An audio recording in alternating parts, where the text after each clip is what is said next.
sweet like a buttercup. You're a Barbie doll. Show them all what I'm made of. Strut down the hall. Won't stop till I get enough. Welcome back, everybody. Today, we're going deep on a story that feels almost like a political thriller. Yeah. It's got twists and turns and all these crazy accusations. We're talking about Cassidy Hutchinson and the January 6th investigations. And there are even some whispers of a cover-up that's making news here and, well, even in India. Right. What's fascinating is that this story is getting attention from all over the place. Yeah. I mean, we have this article from the Hindustan Times, Oh, wow. an Indian publication, and that really tells you something about the global interest in this whole saga. Yeah, that is unusual. So it seems like the whole world is watching to see how this unfolds. Absolutely. But before we get too far ahead of ourselves, let's take a step back for a second. Could you remind us, for those who might need a refresher, Sure. who exactly is Cassidy Hutchinson and why is she at the center of this political storm? So Cassidy Hutchinson, she was an aide to Mark Meadows, who is, of course, President Trump's chief of staff. Right. And she really became a household name when she gave that explosive testimony to the January 6th committee back in June 2022. Yeah, I remember that. Yeah, Her testimony was just full of shocking details about Trump's actions on January 6th. it was. Like, for example, his alleged attempt to grab the steering wheel of the SUV when the Secret Service wouldn't take him to the Capitol. Oh, yeah, and who could forget that incident where she said that Trump, in a moment of anger, Yeah. threw his lunch at the wall, leaving ketchup dripping everywhere. That's right. You know, we have to acknowledge that some of these accounts have been challenged or disputed, but Right. there's no doubt that Hutchinson's testimony really shaped how the public understood Yeah. what happened on January 6th. It really did. Okay, Yeah. so now fast forward to today.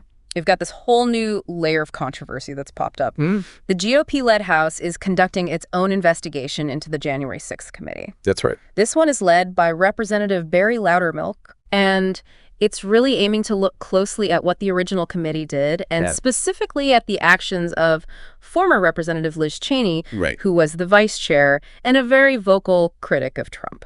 Yeah, it's interesting how the focus has shifted from investigating the actual events of January 6th Right. to investigating the people who did the investigating. Yeah. You know, it really makes you think about what the GOP's real intentions are here and whether they're trying to kind of downplay or deflect responsibility for what happened. Yeah, I mean, are they trying to change the subject? So it's at this point that the Hindustan Times article throws in this really crazy twist. It says that an aide to House Speaker Mike Bison actually warned Loudermilk's staff against subpoenaing Hutchinson for their investigation. Interesting. And get this, the reason they gave is pretty shocking. They said there might be some sensitive text messages involving Hutchinson, specifically sexual texts from members who were trying to engage in sexual favors. Wow, that's a serious allegation. That really makes you think. I mean, why would anyone go to such lengths to maybe protect Hutchinson from testifying? Right. What if these texts actually exist? What could they tell us about the relationships and the power dynamics that are going on in Congress? Exactly. This claim, if it turns out to be true, really casts a shadow over the whole investigation. It raises a lot of questions about a potential cover-up. Like, are some lawmakers worried that if Hutchinson testifies, Yeah, she might reveal something really damaging right.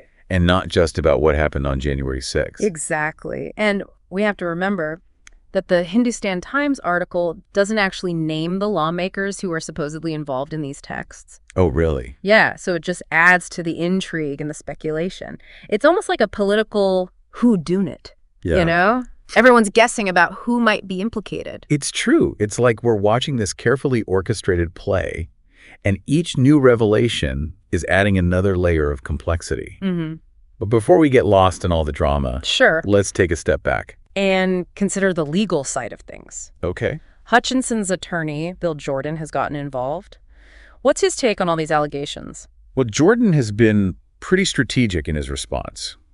So far, he's declined to say whether these texts are real or not. Oh, okay. He's really focused on emphasizing that Hutchinson cooperated fully with the GOP-led investigation, kind of suggesting that she has nothing to hide. I see. Yeah. But he didn't just stop there, right? No, not at all. He went on the offensive. Yeah. He criticized a December report from Loudermilk's investigation that accused Liz Cheney of talking to Hutchinson without her lawyer knowing. Right. And he really defended his client, saying that she testified honestly and stands by everything she said. Yeah. Jordan's statement seems like a very calculated move. Yeah. He's trying to make Hutchinson look like a cooperative witness while also raising doubts about how legitimate this GOP-led investigation really is. That's interesting. Yeah, it adds another layer of tension to this already really complicated story. So we're left with all these accusations and denials and unanswered questions. Like, what's the real truth behind these allegations? What do they tell us about the political climate and the people involved? Did someone actually try to silence Hutchinson?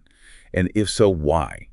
And maybe even more importantly, what does this all mean for our political system? Does it show a deeper breakdown of trust and transparency? These are all great questions that we need to explore, but before we do that, let's dig a little deeper into why someone might want to cover this up. Okay. What could be at stake for the people involved? What are some possible scenarios that could explain what they're doing? What does this tell us about the power dynamics at play in Congress? Now that's where things get really interesting. Let's start by thinking about what their motivations might be. So yeah, let's think about those motivations. Why would anybody want to keep Hutchinson from testifying? A good question. Well, one possibility is that these lawmakers, if they actually sent those texts, are just trying to save themselves from embarrassment or a big scandal. You know, Hutchinson worked really closely with Mark Meadows, so it's possible she saw things or heard things that could damage their reputations. Yeah, that makes sense. And it seems like in politics, reputation is everything. Even just a hint of wrongdoing can really hurt someone. Absolutely. Perception can be just as powerful as reality in politics. Right. And in this case, the consequences could go way beyond just reputation. What if those texts show a pattern of behavior that looks like abuse of power or harassment? That could trigger ethical investigations or even calls for resignation. Yeah, we've definitely seen that kind of thing happen before in Congress. Exactly. It's a high-stakes game, and these lawmakers probably know the risks they're taking. They do.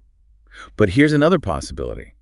Maybe these lawmakers are trying to protect something bigger than themselves. Maybe they're worried that Hutchinson's testimony could reveal actions or decisions that could hurt the entire GOP or even former President Trump. You mean like some kind of coordinated effort to downplay or obstruct the investigation into January 6th? Exactly. We already know that the GOP-led investigation is getting criticized for being politically motivated. Right. So if it turns out that they also tried to silence key witnesses or bury evidence, well, that would really damage their credibility and could totally backfire on them. It's fascinating how this story is revealing all the internal power struggles going on within the GOP. It is. You've got those who are fiercely loyal to Trump, Right. and those who are trying to distance themselves from him and what he represents. Totally. And then there are the stuck in the middle trying to figure out how to navigate this crazy political landscape. It's a really tricky balancing act, for sure.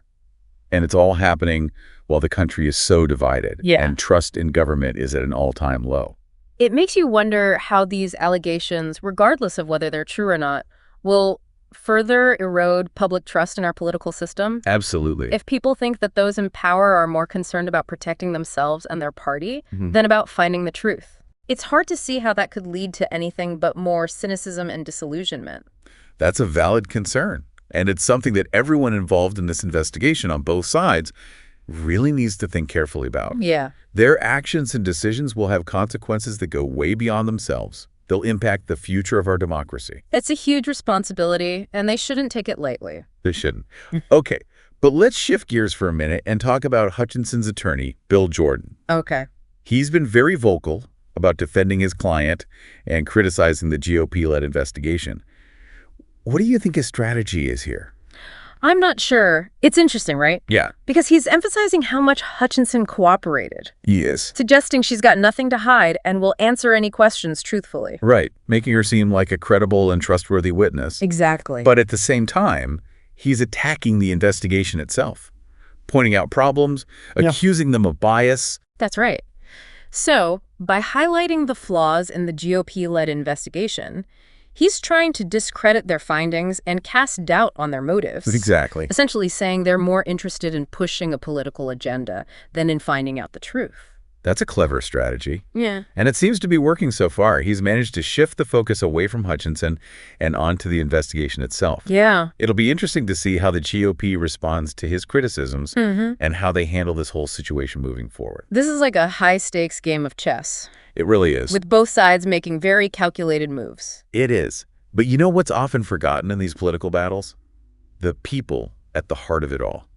Cassidy Hutchinson, no matter what her role is a real person. Absolutely. With real feelings and a life that's been turned upside down by this. It's easy to get caught up in the drama and the headlines, but we shouldn't forget the human cost of these political fights. Yeah. And in this case, it's not just Hutchinson who's affected. It's her family, her friends, anyone who's been caught in the middle. It really makes you think about the toll that this hyper-partisan political climate is taking on our whole society. It does. Are we losing sight of our shared humanity in the pursuit of political victory? Yeah. Is there a way to have these debates without resorting to personal attacks and destroying people's reputations? These are big questions, and we need to figure out the answers as a society. For sure. But let's get back to the specific allegations in this case. The Hindustan Times article mentions these text messages. Right. But we don't know anything about what they say or who sent them. Yeah. Do you think that lack of details is adding to all the intrigue and speculation? Absolutely. It creates this sense of mystery and suspense. Yeah. People are filling in the blanks with their own guesses and theories. Right. And without any real evidence, rumors and gossip can spread really quickly. It's like a political thriller. It is. Where everyone's on the edge of their seats waiting for the next plot twist. Yeah. Will they reveal who these lawmakers are? Will they release the alleged texts? And if they do, what will that mean for the investigation and the political landscape as a whole? It's hard to say. But one thing is certain, this story isn't over yet. And as it keeps unfolding, it's likely to raise even more questions about power, accountability, and whether we can trust our political institutions. This really does feel like we've entered some uncharted territory with all this. Yeah. These allegations add a whole new layer to the January 6th investigations, and we're seeing the impact play out globally, too. I mean, the fact that the Hindustan Times, an Indian publication, is covering this just shows how far-reaching the implications of January 6th really are. It's true. The world is definitely paying attention, and the stakes are incredibly high. Yeah. It's not just some domestic political squabble anymore. No. We're talking about the future of American democracy itself. It's a reminder that democracy is fragile. Yeah. You know, it needs constant protection and a commitment to those core principles of transparency, accountability, and the rule of law. And when those principles get eroded, it can have a huge ripple effect, undermining trust in our institutions and leading to fear and uncertainty. And that's exactly what we're seeing happen right now. It is. The allegations about Cassidy Hutchinson and the possibility of a cover-up by certain lawmakers, they've created so much distrust and cynicism among Americans. Mhm. It makes you wonder if this is just the tip of the iceberg. Yeah. Are there more secrets hidden just below the surface? And what does all this mean for the future of our political system? It's hard to say for sure, but one thing's clear. This situation has exposed this deep partisan divide that's tearing our country apart. Yeah. We're seeing it in the investigations, in the media, and in everyday conversations. It's making it almost impossible to have a rational and respectful discussion about the problems facing our country. It's like we're stuck in this endless cycle of outrage and finger-pointing. Yeah. Instead of looking for common ground and working together to solve these issues, we're too busy trying to score points and tear each other down. And that is exactly what weakens a democracy. When we lose that ability to have a civil conversation and respect different opinions, it creates fertile ground for extremism and division.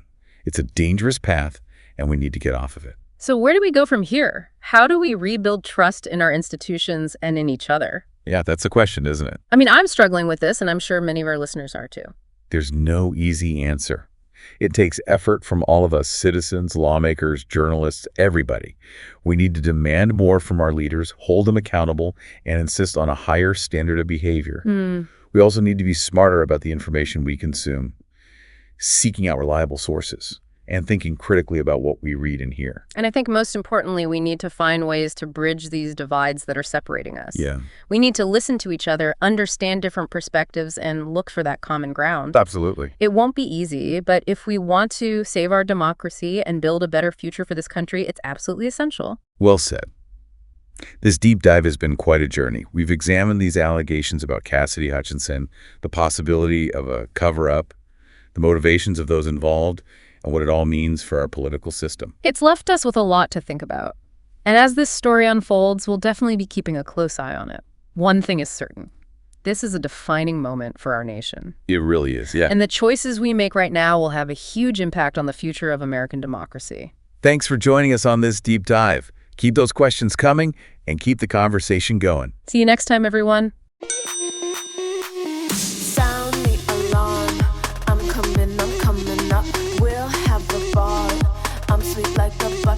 cup. You're above the